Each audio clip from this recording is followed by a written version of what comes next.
अस्सलाम वालेकुम एंड सुबह बखैर। वेलकम टू दी चैनल जनाब। आज हमारी जर्नी का 8वां दिन है और हमने रात स्टे किया था फंडर पे, दरिया के किनारे कैंप साइट पे। बड़ा खूबसूरत और शानदार किस्म का टाइम गुजरा यहाँ पे। हम जनाब आज सुबह अर्ली जो है वो यहाँ से स्टार्टअप लेने लगे हैं। अर्ली निकलने की वजह यह है कि रास्ते में गिलगित की तरफ जाते हुए रोड जो है ये बन रहा है। दो जगह पे वो जो है आपको रोक लेते हैं इसी वर्क इन प्रोग्रेस की वजह से, और उसका टाइम है वो बाकायदा टाइम स्पेसिफिक है। सो हमें उस हिसाब से निकलना होगा ताकि हम वो पॉइंट्स जो हैं वो कवर कर जाएं। एक पॉइंट तो ये स्टार्ट पे ही है, एक तकरीबन गाकुच पे, वो यहाँ से तकरीबन 100 किलोमीटर है, और एक 9 बजे से पहले निकलना है, दूसरा 11 बजे से पहले। यहाँ हम दोनों 9 बजे से पहले निकल सकते हैं। तो कोशिश करेंगे जनाब। 6 जो सुबह के बज चुके हैं, हम यहाँ से आलमोस्ट रेडी हैं, सारे दोस्त निकलने लगे हैं। कोशिश होगी ये जो 100 किलोमीटर वाला है ये 9 बजे से पहले क्रॉस हो जाए। ना हुआ तो फिर हमें वहाँ पे पहले अगर पहुँच गए तो वेट करना पड़ेगा, क्योंकि दूसरा वो ब्रेक जो है 9 से 11 बजे तक काम होता है, और 11 बजे फिर दोबारा आधे घंटे की ब्रेक देते हैं। तो लेट्स सी जनाब।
दोस्तों हम तकरीबन 60 किलोमीटर खंडर से आगे आ गए हैं, 60-65 के करीब। और अभी तक जितना भी सफ़र किया है माइंड ब्लोइंग किस्म के नज़ारे हैं इर्द गिर्द। ये रोड जो है ये काफ़ी KKH से भी मुशाबत रखती है, लेकिन फ़र्क ये है कि जिसके करीब जो आबादी है वो बहुत ज़्यादा ग्रीन पैचेज हैं। ये मेरे अपोजिट साइड पे देखें आप, दरिया के उस पार ये भी एक छोटा सा टाउन है, सेटलमेंट है। वो एक ज़रिया है ब्रिज सामने, जो लोग क्रॉस करने के लिए इस्तेमाल करते हैं दरिया को। और अभी तक हर मोड़ पे एक नया नज़ारा मिलता है। सुभान अल्लाह। कहीं पे दरिया बहुत खुल जाता है तो बिल्कुल आवाज़ बंद हो जाती है पानी की, और कहीं पे बिल्कुल तंग जगह से गुज़रता है तो अपना शोर और गुल जो है मचाता हुआ जाता है। हमारी कोशिश है, हम अभी तक बड़े टाइम पे आ रहे हैं अल्हम्दुलिल्लाह, कि गाकुश जो है वो हम 11 बजे तक से पहले क्रॉस कर लें।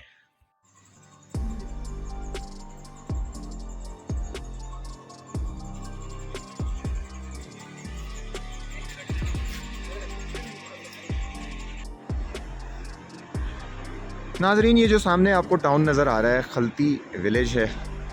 हम चूँकि यहाँ से गुज़र रहे हैं, अगर बंदा स्पेशली सिर्फ इस इलाके को विज़िट करने के लिए एक वीक के लिए आए तो ये हर टाउन जो है वो देखने के काबिल है। यहाँ पे डे और नाइट स्पेंड करने के काबिल है ये टाउन्स जितने भी रास्ते में आ रहे हैं। यहाँ पे एक झील है खलती लेक, खूबसूरत है। ये टाउन खुद भी बड़ा खूबसूरत है। देखें कैसे पहाड़ बंजर के अंदर ग्रीन बेल्ट है इसकी।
जी जनाब, बिल्कुल हम पहुंच चुके हैं गाह कूच। हम अपने टारगेट पे हैं। अल्लाह का बड़ा एहसान है, अल्हम्दुलिल्लाह बड़े फ़िट एंड फाइन तरीके से हम गाह कूच पहुंच चुके हैं। तकरीबन ये है 100 किलोमीटर के अराउंड है फंडर से। और यहाँ पे हम करेंगे नाश्ता। टारगेट ये था जी गाह कूच टाइम पे पहुँचा जाए और नाश्ता किया जाए। हमने जितनी भी अंदर कंस्ट्रक्शन साइट्स थी वो टाइमली क्रॉस कर ली, तो इसलिए अब हमारे पास सफिशिएंट टाइम है यहाँ पे नाश्ता करके और आगे जो है वो कंटिन्यू किया जाए। नाश्ते के लिए जो स्पॉट ढूंढा है उसमें ये जी अल खैबर होटल। ये छोटा सा ही उधर से आते हुए टाउन से, उधर से फंडर साइड से आते हुए ना, छोटा सा होटल है बाज़ार के स्टार्ट में। तो इन्होंने गोश्त की ये कढ़ाइयाँ रखी होती हैं, काफ़ी छोटी भी और बड़ी भी। और वैसे रिवायती नाश्ता भी इनके पास होता है, अंडा पराठा चाय। और ये कढ़ाई सुना है बड़े शानदार बनाते हैं और मशहूर है अपने बाज़ार में। तो लेट्स ट्राई इट। होटल छोटा है, अंदर से बहुत बड़ा नहीं है। ये तकरीबन 3 बेंचेस हैं, खाने के 2 बेंचेस, बैठने के 3-4 2 बेंचेस हैं खाने के। और लेकिन ये है कि टेस्ट बड़ा शानदार है। ये हर चीज़ कढ़ाई में बनाते हैं। अभी आपको दिखाते हैं, ये चेक करें। कलेजी मेरा ख्याल है इन्होंने डाली है कलेजी।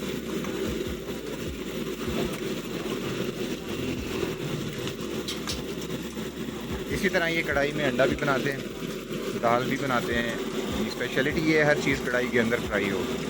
ये गोश्त है छोटा पीस किया हुआ उन्होंने। हाँ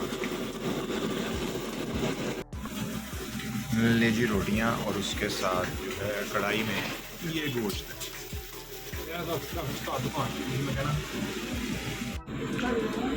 ले जी बाकी जो 2 चीज़ें ऑर्डर की थी उनमें चने, दाल, माश। और जैसा कि बताया था ये सब फ्राई कढ़ाई के अंदर ही करते हैं और खाने में है भी टेस्टी, बहुत मज़े का है।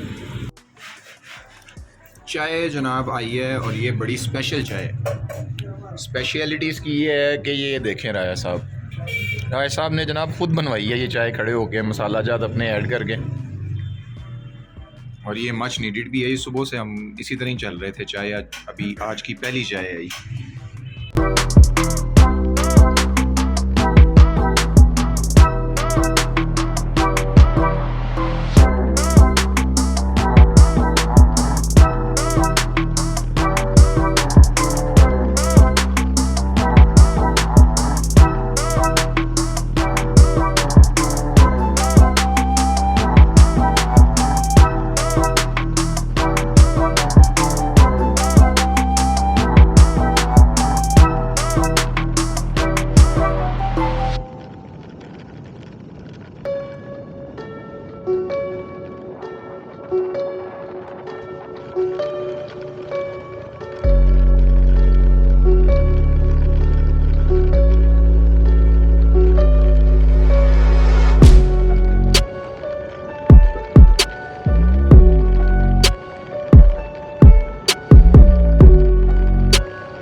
गाकुच से तकरीबन 21 किलोमीटर के बाद एक जगह आती है जपुके।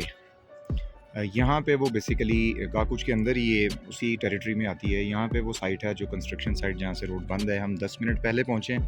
हमारा टारगेट 11 बजे यहाँ से पहुँचने का था, क्योंकि 11 से 11:30 यहाँ पे सिर्फ आपको गुजरने देंगे, काम के दौरान वो ब्रेक का टाइम है। अब हम 11 बजे में 10 मिनट पहले अभी हम पहुँच गए हैं और 10 मिनट तक इंशाल्लाह ये खुल जाएगा। तो उसके बाद जनाब हम फिर अपना सफ़र कंटिन्यू करेंगे।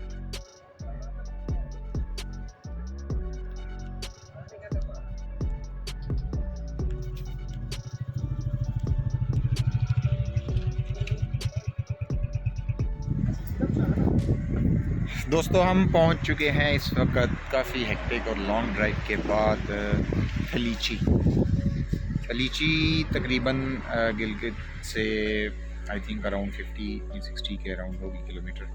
ये वो पॉइंट है जहाँ जिसको हम आम लोग जो हैं वो नागा पर्वत व्यू पॉइंट भी बोलते हैं। यहाँ से आपको नागा पर्वत की चोटी अगर क्लियर वेदर हो, हेज़ी ना हो, तो ब्राइट ब्लू स्काई के साथ नज़र आती है। अभी थोड़ी देर में मैं आपको दिखाता भी हूँ जितना भी नज़र आ रही होगी बाहर क्या। तो हमें रास्ते में तकरीबन जो लास्ट आपको मैंने पॉइंट बताया जहाँ पे हम रुके थे रोड की कंस्ट्रक्शन साइट के ऊपर, उससे वो थी तकरीबन टोटल गिलगित से कुछ 40-42 किलोमीटर पीछे। और उस 42 किलोमीटर में तकरीबन 3 पॉइंट्स ऐसे हैं जहाँ पे वो आपको रोकते हैं कंस्ट्रक्शन वर्क के लिए। जो है सीपैक के तहत ये रोड को जो है वो वसी करने के लिए कर रहे हैं कंस्ट्रक्शन। तो उसमें तकरीबन आपको डिफरेंट शेड्यूल वो जारी होता है, साथ अटैच होता है कि इस शेड्यूल के तहत वहाँ पे वो ब्रेक करेंगे। जब ब्रेक करेंगे तो ट्रैफिक चलेगी, अदरवाइज़ ट्रैफिक रुकी रहेगी। तो मैं और अब्बास तो आ गए वहाँ से। जब आपको बताया हार्डली 10 मिनट बाद रास्ता खुल गया था। उसमें आधे घंटे का हमें जो है वो फ्रेम मिला, टाइम फ्रेम। उस आधे घंटे में तीनों तकरीबन क्रॉस हो जाती हैं। एक दो तो बिल्कुल साथ हैं और एक जो है वो थोड़ी आगे है, गिलगित से तकरीबन कोई कह लें आप 15-18 किलोमीटर पीछे होगी। तो वो उस तक पहुंचना थोड़ा आपका टेक्निकल होता है। रोड साफ़ है, सिर्फ जो कंस्ट्रक्शन साइट है उस वही टूटी हुई है, अदरवाइज़ रोड सारा साफ़ है, क्लियर है और खुला रोड है। आप स्पीड पकड़ सकते हैं अराउंड 50-60 किलोमीटर्स की। तो अगर आप ठीक चला रहे हैं और गुड लक के साथ आप आते हैं अपनी, तो अल्लाह खैर करे, आप बड़े आराम से तीनों क्रॉस कर जाते हैं और गिलगित में एंटर हो जाते हैं।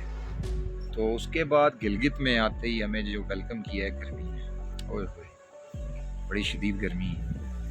खैर अराउंड 42-43 डिग्री टेम्परेचर चल रहा है इस वक्त गिलगित में। हम बैठे जिधर हुए हैं थलीची, यहाँ पे भी तकरीबन 40+ है। अब हम वेट करेंगे क्योंकि जो हमारे बाकी साथी हैं उनमें से डॉक्टर साहब की मोटरसाइकिल का टायर का कोई प्रॉब्लम था, तो वो पंक्चर लगवा रहे थे वहाँ पे। उनको कोई इशू हुआ टायर को। उन्होंने बताया जी अभी तो वो बंद हो गई थी 11:30 बजे के बाद वो जो थी ब्लॉकेज। दोबारा अब 2 से लेके 4:30 बजे तक दूसरा शेड्यूल है उनका, जिसमें 2 से लेके 4:30 बजे तक ब्रेक होगी और तब ट्रैफिक वहाँ पे मूव कर सकती है। तो अभी तकरीबन टाइम हुआ है 2:30 का, तो 2 बजे को वो मूव तो कर चुके हैं। हमने डिसाइड ये किया इंशाल्लाह वो भी चलते आएंगे गिलगित से। आई होप सो वो अपने टायर का कोई परमानेंट सोल्यूशन भी करेंगे। और उसके बाद आज इंशाल्लाह कोशिश करेंगे कि हम यहाँ से निकल के नारान स्टे करें, क्योंकि नारान यहाँ से करीब है। ब्राइकोट आई थिंक यहाँ से मैक्सिमम 15-20 किलोमीटर पे है और 50 किलोमीटर पे लास्ट 0 पॉइंट आ जाता है जहाँ से आप ऊपर बाबूसर टॉप की तरफ जाते हैं। तो अराउंड तकरीबन टोटल नारान यहाँ से 150 किलोमीटर है। रोड साफ़ है, मेरा ख्याल 4 से 5 घंटे लगेंगे हमें। तो इंशाल्लाह हम मगरिब तक जो है वो चले जाएंगे नारान में, तो वहाँ पे स्टे करेंगे। बाकी इंशाल्लाह आपको अपडेट करते रहेंगे, क्योंकि सफ़र के दौरान अब प्रॉब्लम ये है कि गर्मी बहुत ज़्यादा है, स्टे करना बड़ा मुश्किल हो जाता है। रोड पे आप 10 सेकंड धूप में खड़े हों, जलना शुरू हो जाते हैं आपके पाँव भी और बाइक भी और आप भी। तो जनाब आप हमारे साथ रहें, इंशाल्लाह आपको नारान जो है वो ठंड होगी। और अगर बाबूसर टॉप पे हमने ब्रेक लगाई तो वहाँ पे भी इंशाल्लाह आपको मौसम अपडेट देंगे। ये चेक करें दोस्तों, बिल्कुल बादलों के अंदर हल्का सा आपको स्केच ये जो नज़र आ रहा है, ये नागा पर्वत की चोटी है। समिट पॉइंट है बेसिकली, ये चोटी पूरा पहाड़ यहाँ से नज़र नहीं आता, ये चोटी आपको नज़र आएगी यहाँ से। और ये रोड के किनारे ही है, मेन रोड पे। ये एक छोटी सी इबारत भी इन्होंने लिखी हुई है रिगार्डिंग नागा पर्वत कि इसके अल्टीट्यूड कितने हैं और इसको पहली दफ़ा सर किसने किया और क्या डायनामिक्स हैं इसके। जनाब हम पहुंच गए हैं बाबूसर टॉप। मोटी मोटी हाइलाइट्स ये हैं कि थलीची से निकलने के बाद फुल टाइम गर्मी थी। हम बड़ी मुश्किल से बार कैफ चलते चलते, रोड चूँकि साफ़ हैं। गोनर फार्म पे जब पहुँचे, रायकोट ब्रिज क्रॉस करके तत्ता पानी क्रॉस कर लिया। गोनर फार्म पे कोई हैवी किस्म का जो है वो ब्लॉकेज थी, तकरीबन कोई आई थिंक 3 से 4 किलोमीटर तक, यानी लंबी लाइन थी गाड़ियों की, जिस वजह से हमें वहाँ पे थोड़ा टाइम लगा। बट लकीली ये हुआ कि हमें रास्ता मिल गया। अगर वहाँ पे फंस जाते तो शाम वहीं पे थी। बार कैफ अल्लाह का शुक्र, अल्हम्दुलिल्लाह वहाँ से निकले तो आगे अल्हम्दुलिल्लाह रास्ता साफ़ ही है। अब हम बाबूसर टॉप पहुँच चुके हैं और अभी साथियों को कॉल की है पीछे, अभी उन्होंने फ़ोन तो नहीं उठाया। वी आर गेसिंग कि वो शायद गिलगित क्रॉस कर गए होंगे, KKH पे ही होंगे, कहीं थलीची वगैरह के आसपास, क्योंकि नंबर तीनों के ऑन थे, वहाँ तक सिग्नल आते हैं। तो जनाब हम बाबूसर टॉप पे हैं इस वक्त 13,700 पे। ब्राइट है लेकिन हवा काफ़ी तेज़ है और एज़ यूजुअल यहाँ का एटमॉस्फेयर ही है। कभी किसी ज़माने में मेरा ये फेवरेट डेस्टिनेशन हुआ करती थी, अभी भी है, बट अभी इतना रश पड़ गया है, इस कदर इन्होंने यहाँ पे गंद डाल दिया हुआ है। शॉप पर हर जगह बैग्स प्लास्टिक के, बस पूछिए मत। अब हम यहाँ से ज़रा गुज़र जाया करते हैं, क्योंकि जो बाबूसर टॉप हम देखते थे, इर्द गिर्द जो मैदानी इलाके नीचे नज़र आते थे, वो आपको नहीं नज़र आते। हम जनाब अब नीचे नारान की तरफ मूव करेंगे।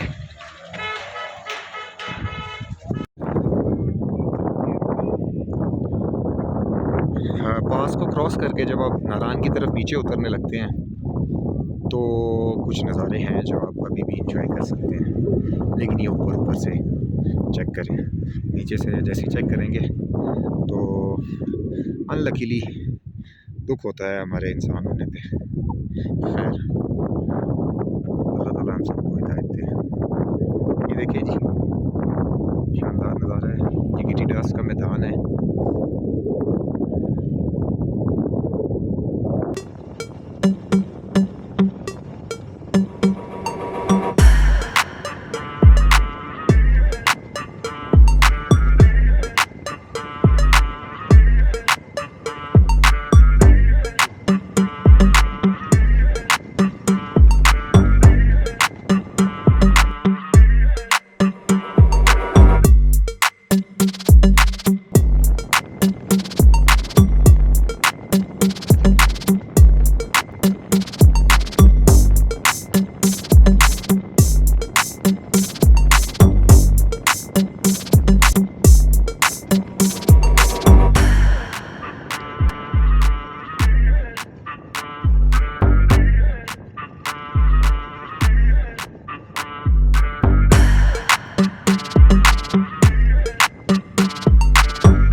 तो दोस्तों, मैं हूं जनाब नारान में। अल्हम्दुलिल्लाह खैरियत से नारान पहुंच गए हैं। और ठंड यहाँ पे बहुत ज़्यादा नहीं है, अराउंड 20 टेम्परेचर है। और बाकी दोस्तों से भी रब्ता हुआ है, वो भी इंशाल्लाह थोड़ी देर में नारान पहुंचने वाले हैं, रास्ते में। तो जनाब अब हम फ़्रेश हो लिए, अब इंशाल्लाह खाना शाना खाएंगे। दोस्तों का वेट कर रहे हैं, जैसे ही वो आते हैं हम खाना खाएंगे, फिर उसके बाद जनाब आराम करेंगे। आपको आज का सफ़र कैसा लगा, आज के मंज़र कैसे लगे, ज़रूर बताइएगा। और आपसे इंशाल्लाह मुलाकात होगी एक नए सफ़र में, एक नए एपिसोड में। मुझे दीजिए तब तक के लिए इजाज़त। अल्लाह ने मेहरबान।